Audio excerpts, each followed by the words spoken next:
반갑습니다. 박창민 변호사입니다. 제가 지난번 영상에서 호주 이민의 황금 열쇠 기술 이민이다 라고 이렇게 안내를 한번 드린 적이 있습니다. 기술 이민은 영주권을 받고 바로 호주로 올 수 있는 절차이기 때문에 황금 열쇠다 라고 말씀을 드렸는데요. 문제는 기술 이민이 모두에게 열려 있는 것은 아니고 호주 정부가 호주 국익을 위해서 필요로 하는 기술 직종을 가진 퀄리파이드 되어 있는 인력들에게 제한적으로 제공되는 비자, 즉 이민 제도입니다. 뭐 시간이 없어서 제가 자막을 달아드리고 이런 것들은 할 수가 없어요. 하지만 화면을 통해서 여러분들이 제가 가급적 기본이 될 수 있는 내용들을 아예 이렇게 에버노트 형태로 정리를 해놨기 때문에 캡처를 하셔서 확대해서 보신다든가 전화면이라든지 이런 것들을 통해서 보시든가 아니면 영상을 다운받으셔서 실제 뭐 브루라든지 뭐 여러가지 툴이 있지 않습니까? 자막을 아예 뽑아내서 그 컨트롤 F 이런 검색 기능을 통해서 필요하신 내용들을 좀 찾아보시면 도움이 될 것 같습니다. 오늘은 이러한 호주 이민의 황금 열쇠가 되고 있는 기술 이민, 그 기술 이민을 신청할 수 있는 직종을 검색하는 방법, 그리고 준비해서 비자 신청을 하기까지 내가 스킬 셀렉트라고 하는 expression of interest라고 하는 그 제도를 통해서 이민 의사를 밝혔을 때 초청을 받기까지 얼마나 소요될 것인가, 몇 점의 점수가 필요할 것인가, 그리고 실제 비자를 신청하고 나서는 얼마나 비자 심사 기간이 소요될 것인가, 뭐 이런 부분들에 대해서 말씀을 드리고자 합니다. 참고로 본 내용은 이민 조언이나 법률 조언에 해당되지 않고 일반적인 정보를 종합하여 여러분들에게 안내해 드리고자 하는 일반 정보에 준하기 때문에 보다 구체적인 정보를 원하시거나 사건 수임을 원하실 경우에는 이민 법무사나 이민 변호사 또는 자격이 있는 변호사들과 상담을 나누시기를 부탁드립니다. 자, 그러면 본격적으로 한번 말씀드려 볼게요. 지난번 영상에서 제가 호주 이민성은 매년 5월 장관령에 따라서 버짓 나이트에 그 다음 회계연도에서의 이민 프로그램을 마이그레이션 프로그램에 대해서 발표를 한다라고 말씀드린 바가 있고 2018-2019 회계연도, 즉 2018년 7월 1일부터 2019년 6월 30일까지의 회계연도에는 전체 19만 장의 영주권이 지금 각 항목별로 배정이 되어 있습니다. 지금 보면 뭐 기술 이민 스트림에는 128,550, 그 다음에 패밀리 스트림에는 57,400, 그리고 스페셜 엘리저빌리티에 뭐 565, 그 다음에 19만 장에서 남는 것들이 이제 차일드에 배정이 되어 있지만 차일드는 캐핑이 되어 있지는 않기 때문에 사실 19만 장보다 조금 더 나올 수도 있다라고 이해를 하시면 큰 무리는 없을 것 같아요. 이 19만 장을 모두 주는 게 아니고 이민성의 필요에 따라서 적게 줄 수도 있고 역대로 매번 조금씩 적게 줬던 걸로 발표가 되고 있습니다. 이거보다 이론적으로 더 줄 수는 있지만 더 주는 경우는 극히 드물다라고 보시면 되고 아예 못이 박혀 있는 캐핑 제도들이 있어요. 페어런트 비자라든지 이런 쪽에서 캡이 걸리게 되면, 즉 상한선에 도달하게 됐을 경우에는 애초에 추가 비자 신청자는 익년, 즉 다음 회계연도로 아예 밀리게 됩니다. 그런데 문제는 그저께죠. 그저께 지금 추가로 기사가 나온 게 있어요. SBS에서 내년도 2019-2020 회계연도에서의 마이그레이션 프로그램에서는 전체 19만 장으로 지금 한 몇 년째 유지가 되어 오고 있었는데 다음 회계연도부터는 아예 3만 장이나 TO를 줄여버리겠다라고 하는 그 프라임 미니스터의 그 언론 인터뷰에 근간한 내용들을 발표한 바가 있습니다. 즉 3만 장 이상이나 줄어들 가능성이 높다라고 발표를 하고 있죠. 대략 한 15% 이상의 지금 이민 프로그램에 TO가 줄어드는 현상이 발생할 수 있는데 각각의 구체적으로 스킬 스트림이나 패밀리 스트림 어디에서 얼마만큼 줄이겠다는 아직 발표된 바가 없고 올해 5월이면 버진 나이트를 통해서 발표가 될 터이니까 한번 살펴볼 필요가 있을 것 같습니다. 이 모든 내용들은 19만 장은 영주권을 뜻하고 있어요. 즉 임시비자들은 뭐 가변적으로 국가의 필요에 따라서 뭐 유동적으로 발생할 수 있기 때문에 이 부분은 좀 예측을 하기는 조금 힘든 상황이라고 볼 수 있습니다. 자, 뭐 앞으로 점점 더 어려워질 거다라고 뭐 예상할 수 있는데요. 왜냐하면 비자가 줄어들 거니까, TO가 줄어들 거니까. 그럼에도 불구하고 능력이 되시는 분들은 황금 티켓을 이용 안 할 이유는 없겠죠.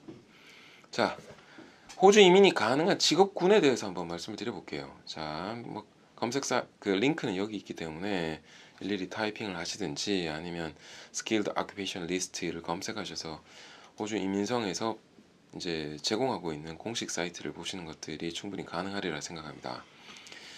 Skilled Occupation List에 들어가 있는 직업군에서 퀄리파이드 되어 있는 사람들만이 해당되는 Employer Nomination Scheme 영주권 서브클래스 186이라고 하고요.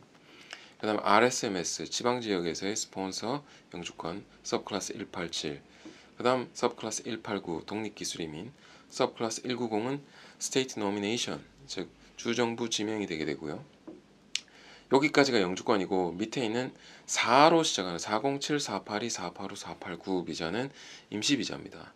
이 중에서 특별히 489 비자는 주정부의 노미네이션을 통해서 4년짜리 프로비저널 비자를 받았고 해당되는 주정부 리저널 에어리어에서 2년을 거주하면서 1년 동안 풀타임으로 any occupation에서 일을 했음을 증명할 경우에는 서브클래스 887이라고 하는 영주권으로 갈 수는 있어요. 잠시만요. 왜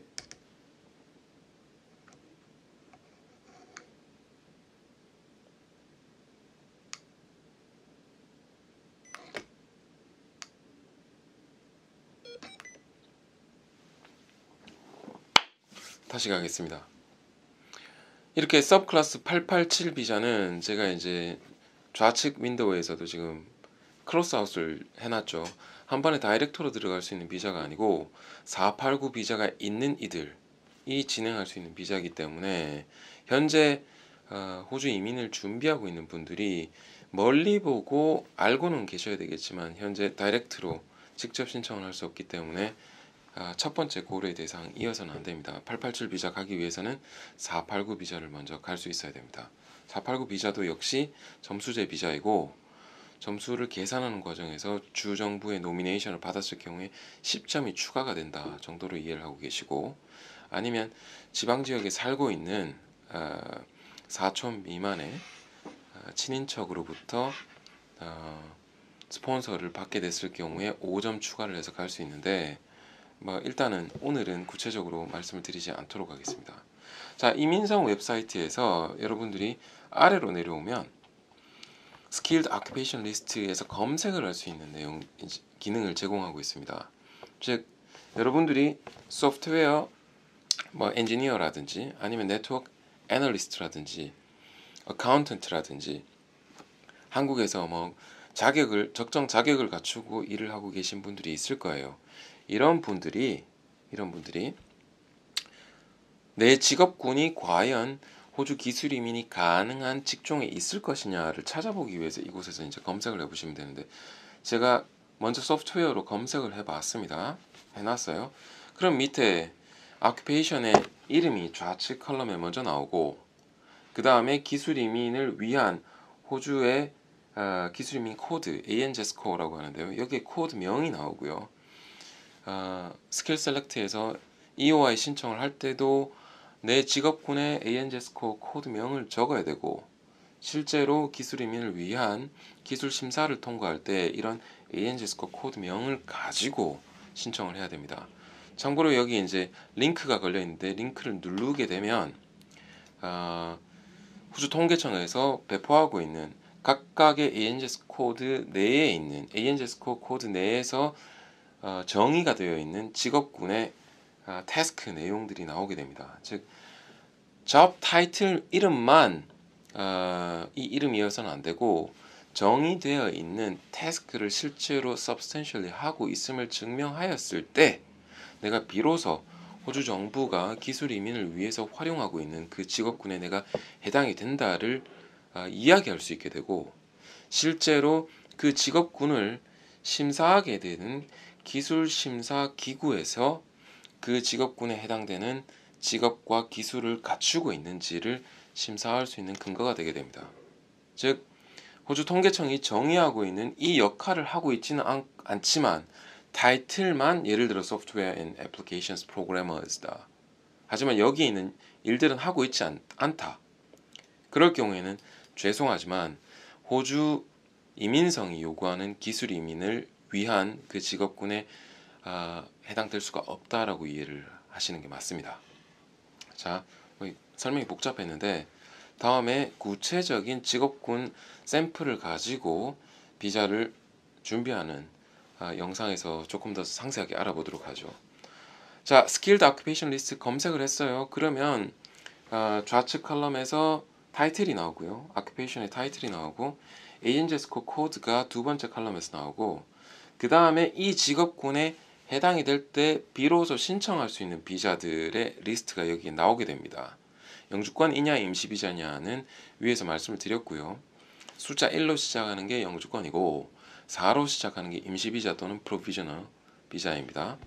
그 다음에 리스트에서 MLT SSL, STSOL이라고 나오는데 즉 취업 비자를 신청할 때 즉 482 비자를 신청할 때 STSOL은 2년짜리 비자가 나올 것이고 MLT SSL은 미디엄 롱텀이기 때문에 4년짜리 비자를 받을 수 있는 가능성이 있다. 스폰서가 4년 비자를 지원해 줄 때, 스폰서 해줄 때 이야기라고 보시면 되겠습니다. 한국 사람들이 많이 신청하시는 게 이제 ANJSCO 261313 소프트웨어 엔지니어 또는 261399 Software and Applications Programmers, NEC는 Not Elsewhere Classified라고 하는데 뭐 이런 비자들이라고 볼 수 있겠고요. 그 다음에 뭐 네트워크 애널리스트라든지 뭐 이런 직업군들이 있어요. 오늘 거기까지는 이야기를 하지 않도록 하겠습니다. 자, 내 직업이 또는 내가 퀄리파이드 되어 있는 그 직종이 기술 이민이 가능한 스킬드 오큐페이션 리스트에 해당이 된다. 그리고 기술 심사를 통과할 가능성이 있겠다를 이쪽 각각의 어세싱 어토리티 내에서 요구되는 기술 심사의 조건들을 확인해서 된다라고 가정을 하였을 경우에 그럼 나는 바로 신청할 수 있느냐? 뭐 그건 아닙니다. 여기 이제 말씀드렸다시피 각 비자별 직업군 리스트가 다를 수 있어요. 482가 될 것이냐, 190이 될 것이냐, 189가 될 것이냐, 187이냐, 186이냐, 407이냐 다를 수 있기 때문에 일단은 검색을 해서 확인을 하셔야 되고 그 다음에 이 직업군 리스트는 정기적으로 업데이트가 됩니다.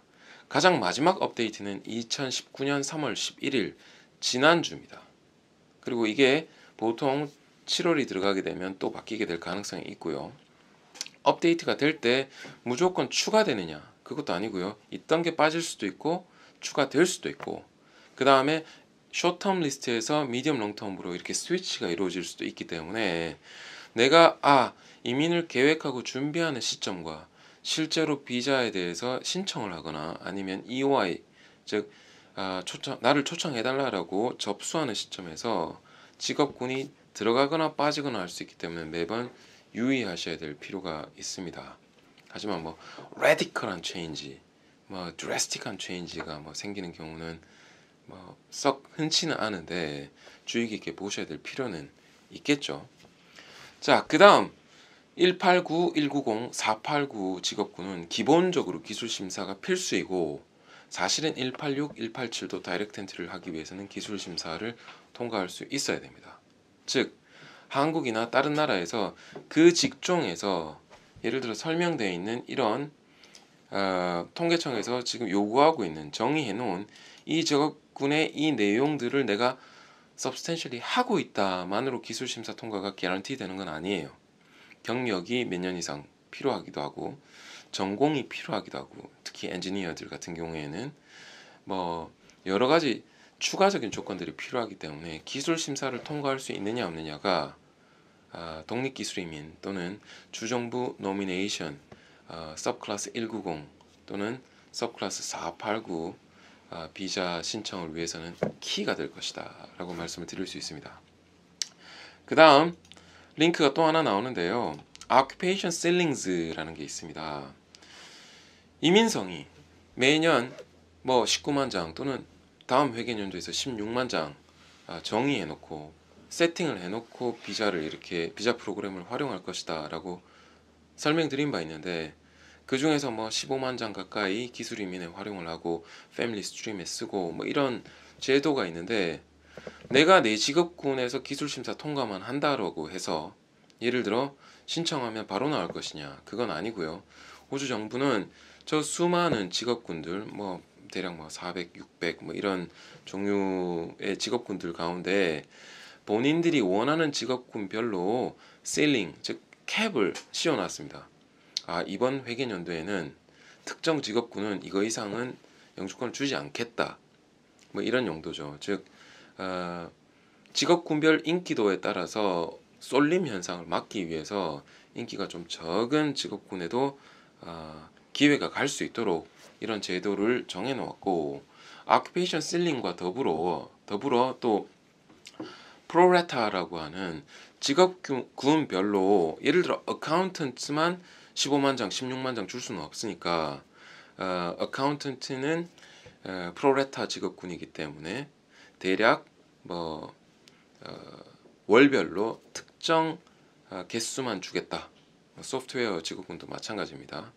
뭐 그런 형태로 지금 인비테이션 라운드에서 프로레타 직업군을 이렇게 정해놨어요. 참고로 어카운턴트, 오디터, 일렉트로닉스 엔지니어, 그 다음에 뭐 인더스트리얼 엔지니어, 그 다음에 ICT 비즈니스 시스템스 시스템 애널리스트, 소프트웨어 앤 애플리케이션스 프로그래머스, 컴퓨터 네트워크 프로페셔널스, 이런 직업군들은 프로레타로 여러분들이 점수가 아무리 높게 75점, 80점, 뭐 85점을 하더라도 프로레타로 지금 좀 이렇게 잘려서 인비테이션을 받게 된다라고 이해를 하셔야 됩니다.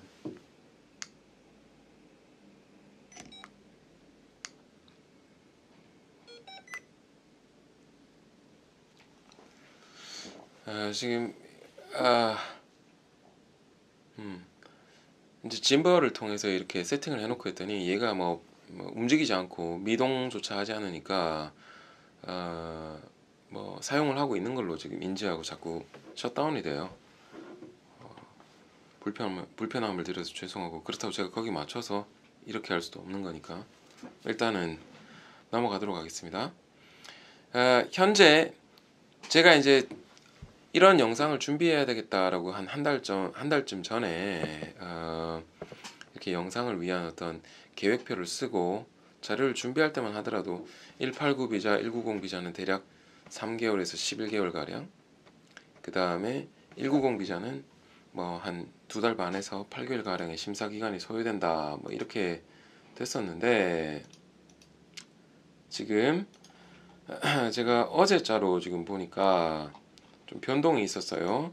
이민성의 지금 업데이트에 따르면 189 비자는 한 6개월에서 7개월 심사, 기술 그 포인트 테스트로 점수제 189의 경우에, 뉴질랜드 스트림은 점수제가 아닙니다. 여러분들의 경우에 대부분 해당 사항이 없을 거니까.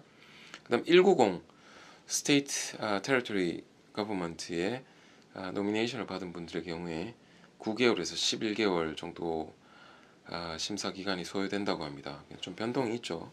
그러니까 매번 신청해 놓고 언제 내가 실제 비자가 그랜트 될지 알 수가 없기 때문에 비자 접수가 됐다고 해서 집 팔고 회사 그만두고 이런 행동을 이렇게 함부로 해서는 안 됩니다. 게다가 비자가 100% 나오는 게 아니라 심사 기준은 여러 가지가 있기 때문에 뭐 신체 검사라든지 신원 조회라든지 과거에 어떤 비자 관련돼서 잘못이 있었다든가 이런 그 이유로 인해서 비자가 거절될 수도 있어요.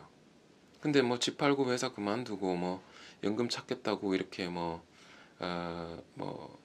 하고 있었다면, 아니면 심지어 뭐 호주에 들어와서 뭐 어학연수 하고 있었다면 굉장히 곤란하겠죠, 그죠?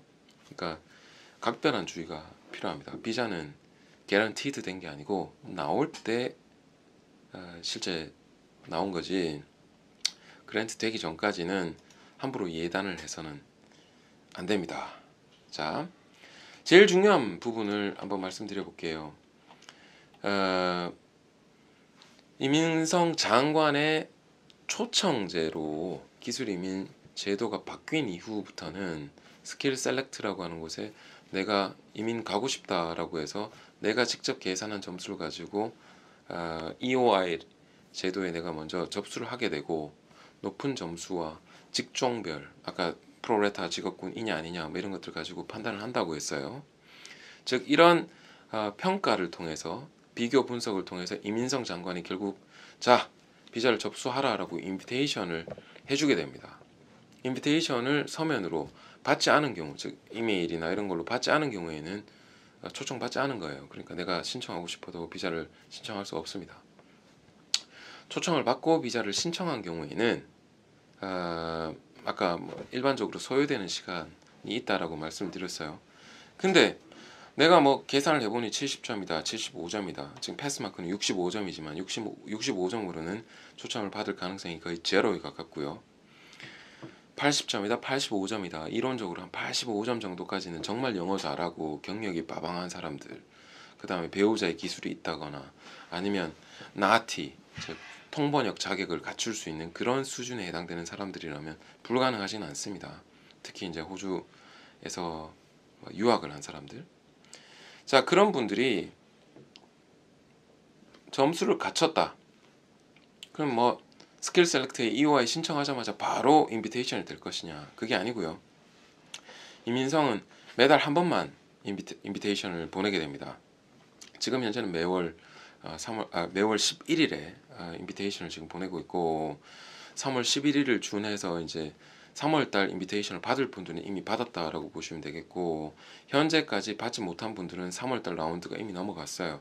그러니까 다음 달 정도를 봐야 될 것인데, 그 인비테이션 라운드에 대해서 한두 달 뒤에 이민성은 정리를 해서 이렇게 스킬 셀렉트 관련된 인비테이션 라운드를 서머리를 해주게 됩니다.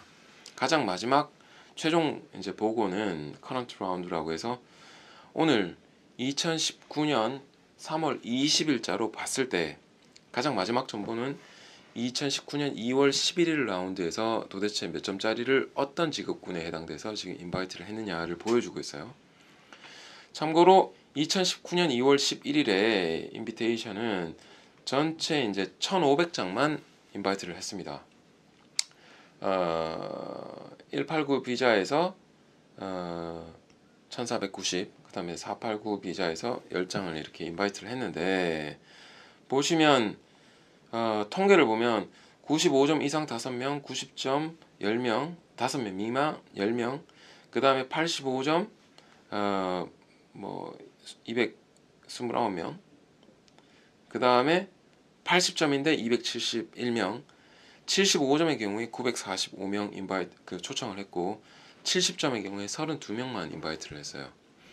직전의 경우에 약 2,500명 가까이 전체 월 기준으로 인바이트를 했었고, 가장 많이 할 때는 5,000장 약간 안 되는 4,890장 정도를 인바이트를 올 회계연도에서 한 2달 또는 석 달 가까이 했었습니다. 2번 했겠네요.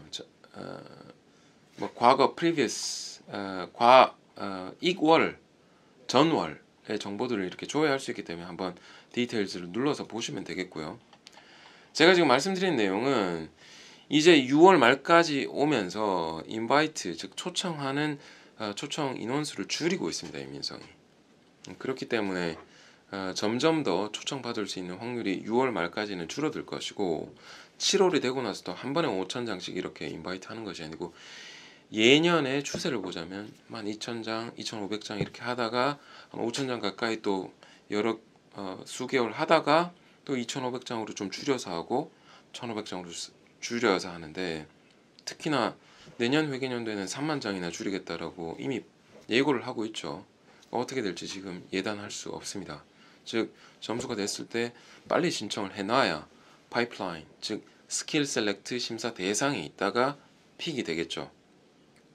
뽑히게 되면 인바이트를 받게 될 것이고, 인바이트 된 이후에 비자를 신청하더라도 뭐 대략 7, 8개월, 9개월에서 11개월 이렇게 심사하는데, 비자 심사를 하는데 시간이 소요가 되니까, 즉 굉장히 많은 시간을 기다려야 됩니다.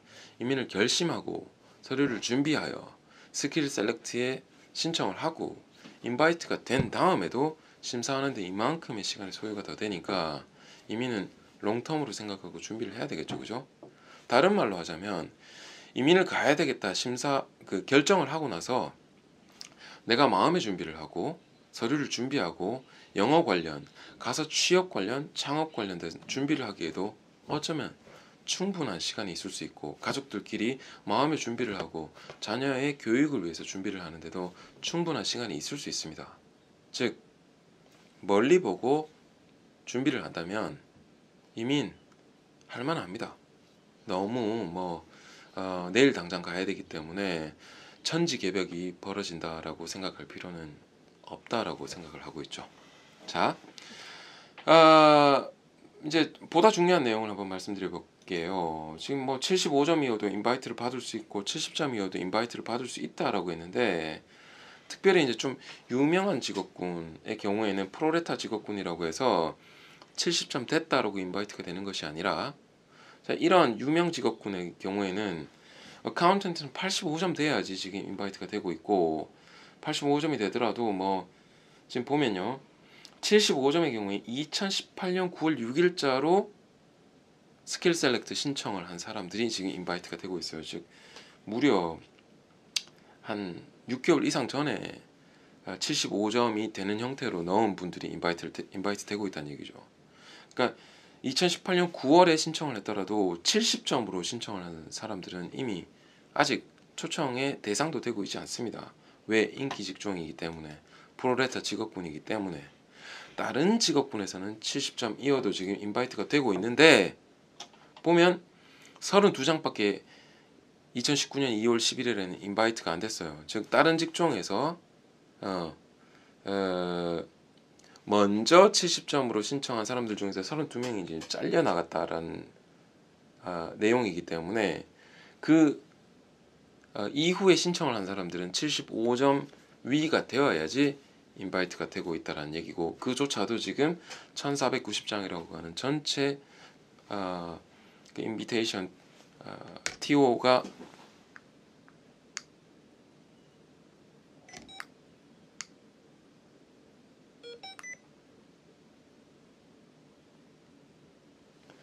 갈려 있다. 그게 이제 캡으로 씌여 있다라고 보시는 게 맞겠습니다. 지금 뭐 영상을 한 15분 미만으로 지금 끊어보려고 했는데, 대충 지금 볼 때만 해도 28분 넘어가고 있는데, 뭐 별로 자르고 할 부분들 없이 지금 엑기스만 이야기하고 있지 않습니까, 그죠? 그래서 뭐 또 한 30분 넘어가겠네요. 영상의 조회수는 또 뭐 1, 200, 2, 300 미만이 될 것으로 참 좌절할 만한 내용이 상황이 되고 있습니다.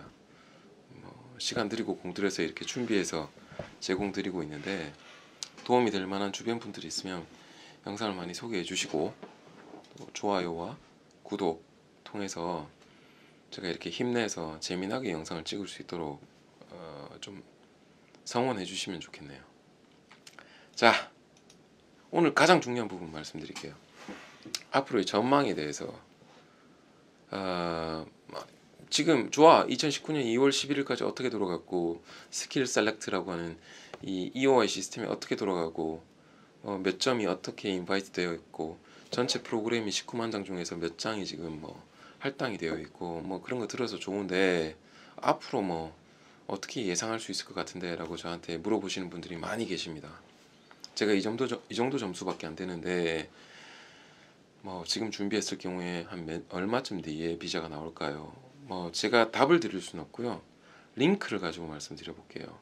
자, 굉장히 많은 정보 공유 사이트들이 있는데, 뭐 이스카 뉴스라고 하는 곳이 제가 볼 때는 굉장히 좀 타당성 있고 정확도가 높은 통계 자료들을 보여주고 있습니다. 지금 보면 이제 accountants, auditor 뭐 이렇게 지금 프로레타 직업군만 보면 되는 거예요.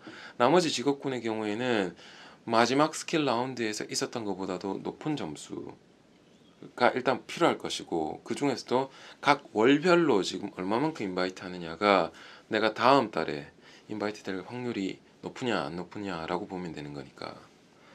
프로레타 직업군은 애초에 신청하는 사람들이 너무 많기 때문에 그 직업군에다가 몰빵을 찍어가지고 모두 인바이트를 할 수는 없기 때문에 미니멈을, 즉 2월 11일 같은 경우에는 70점이었죠. 70점 넘는 사람들 다 그 직업군만 주면 안 되니까 그 직업군의 월별로 쿼터를 정해서 뽑다 보니까 높은 점수를 가진 사람까지만 커트되어서 이렇게 인바이트 된다라고 보시면 돼요.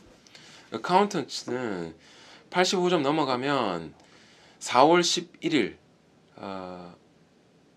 뭡니까? 그러니까 다음 달이면 인바이트가 될 것이다. 80점이면 2020년 3월 전에는 인바이트 될 가능성이 별로 없다. 75점 미만은 EOI 신청을 하더라도 익스파이어 돼버리고 인바이트 될 가능성이 없다라고 아예 대놓고 이야기를 하고 있는 거예요. 한국 분들이 많이 하고 있는 2613 261313 소프트웨어 애플리케이션스 프로그래머 볼게요. 85점 80점까지는 다음 달이면 인바이트가 될 것이고, 75점이면 5월 달이면 인바이트가 될 가능성이 있다. 70점이면 미안하지만 내년 3월 전에는 인바이트 될 가능성이 별로 없겠다. 65점이면 기대하면 안 된다. 이렇게 지금 대놓고 이야기를 하고 있습니다. 그 다음 지금 석 달 전 기준으로 보면 이미 인바이트 됐을 것이다, 뭐 이런 정보들이 나오고 있어요.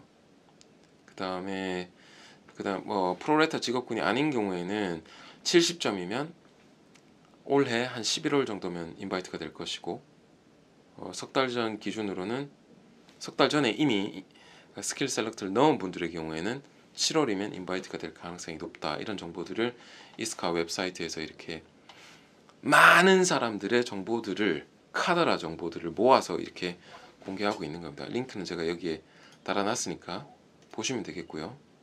그 다음에 다른 링크들도 지금 보시면 도움이 될 수 있는 정보들을 서로 내 경우에는 어떻다라고 이렇게 정보들을 모아놓은 것에 불과하지만 예측을 하는데 도움이 될 수 있는 정보라고 생각을 합니다. 그러니까 여러분들이 좀 보고 판단하실 수 있겠죠, 그죠?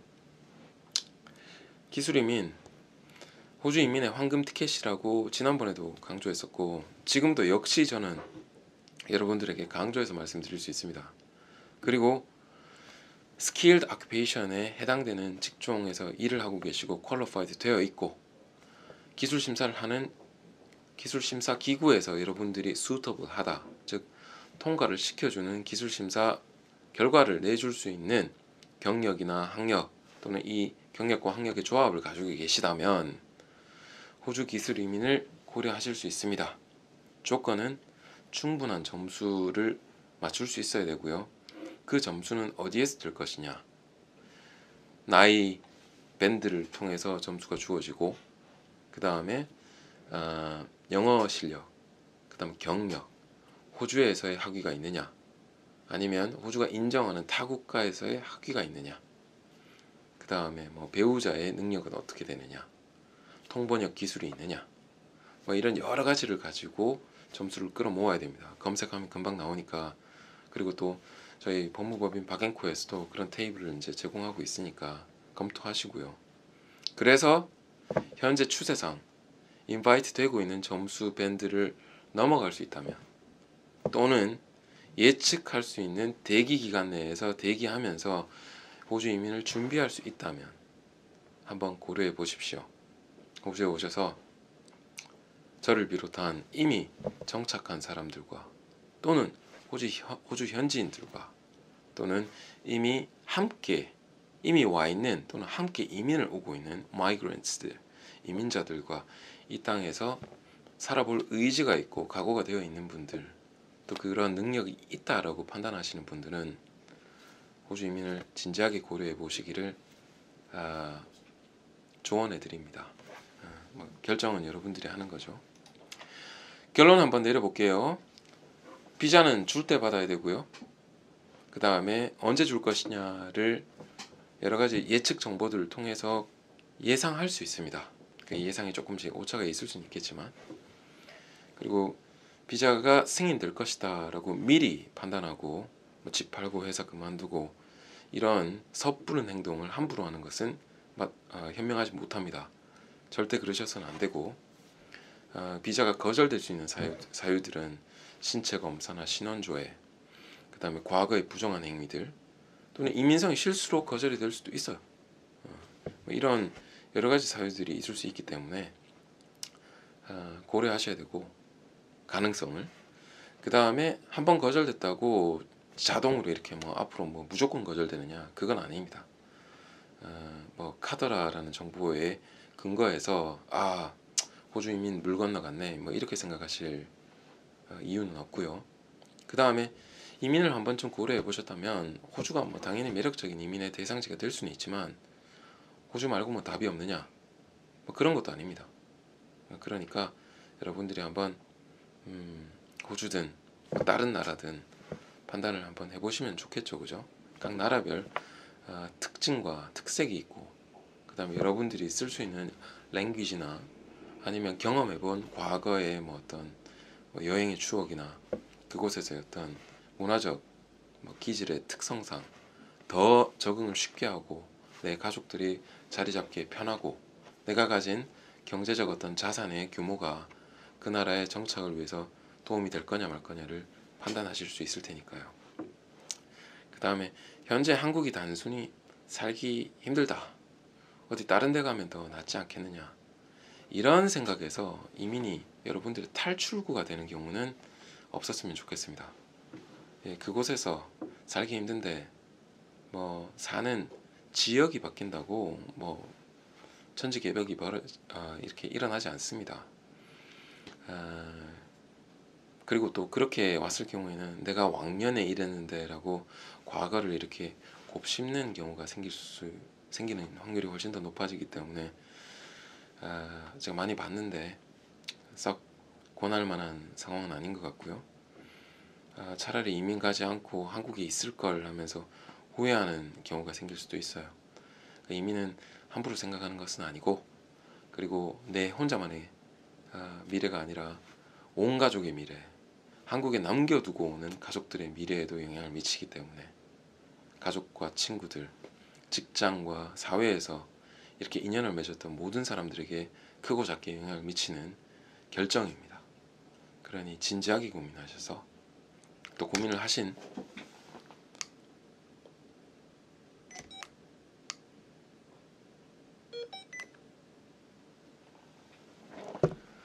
또 그 고민을 하신 결과가 이민을 가야 되겠다고 됐다면 신중하게 그리고 진지하게 주어진 기간 동안 정말 최선을 다해서 준비하시는 것이 그 나라로 옮기셔서 정착을 잘하고 다음 세대, 그 후 세대를 이곳에서 제대로 자리 잡도록 영향을 미치는데